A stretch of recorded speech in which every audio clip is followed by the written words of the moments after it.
Most people look at this card and see a piece of childhood nostalgia. But to a high-end collector, the tiny difference on the right side of this frame is the difference between a $100 card and a $10,000 investment. Today, we're diving into the Shadowless Pokémon cards, the rare, transitional printings from 1999 that almost didn't exist. We'll look at why Wizards of the Coast changed the design, how to spot them in your own attic, and why these errors became the ultimate holy grail for the TCG community. In the world of the 1999 base set, there are three main versions of every card. First, there's the first edition, which has a small black stamp on the left. Then, there's Unlimited, which is what most of us grew up with. But nestled right between them is the Shadowless run.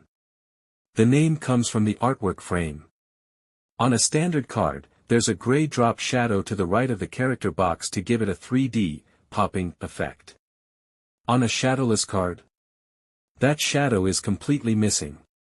The frame is flat and yellow. It's not just the shadow, though. Shadowless cards use a thinner font for the HP and attack numbers.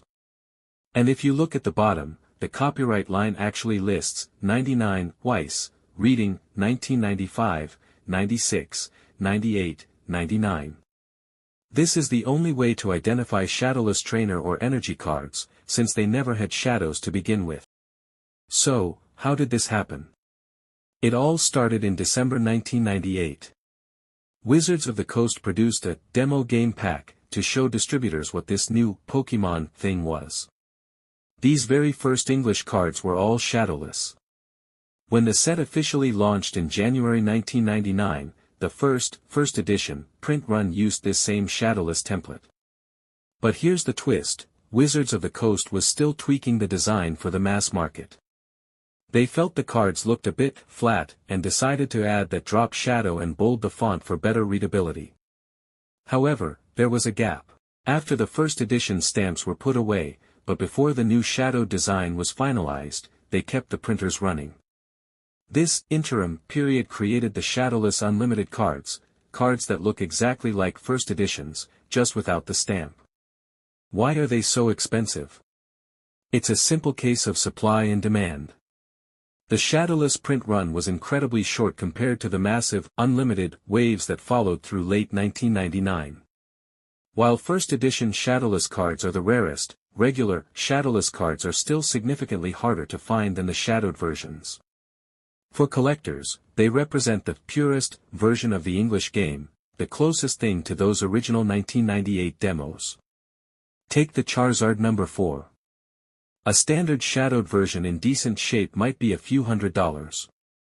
But a shadowless version, even ungraded, it can jump to over $500, and a gem mint PSA 10 has been known to fetch over $20,000. If it has that first edition stamp, you're looking at six figures, with some sales hitting over $230,000. Before you go running to your old binder, here is your 3-point shadowless checklist. The shadow. Is there a gray bar to the right of the art? If no, it's shadowless. The font, does the HP look thin and spindly?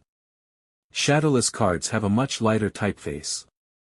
The copyright, look at the bottom. Does it say copyright 1999 at the very end? Standard unlimited cards usually stop at copyright 1998. Shadowless cards are more than just a printing error, they are a window into the chaotic, exploding start of the Pokémon phenomenon in the West. They're a reminder of a time when the rules and designs were still being written. Did you find any shadowless gems in your old collection? Let me know in the comments which one is your favorite. Don't forget to like and subscribe for more deep dives into TCG history. I'll see you in the next one.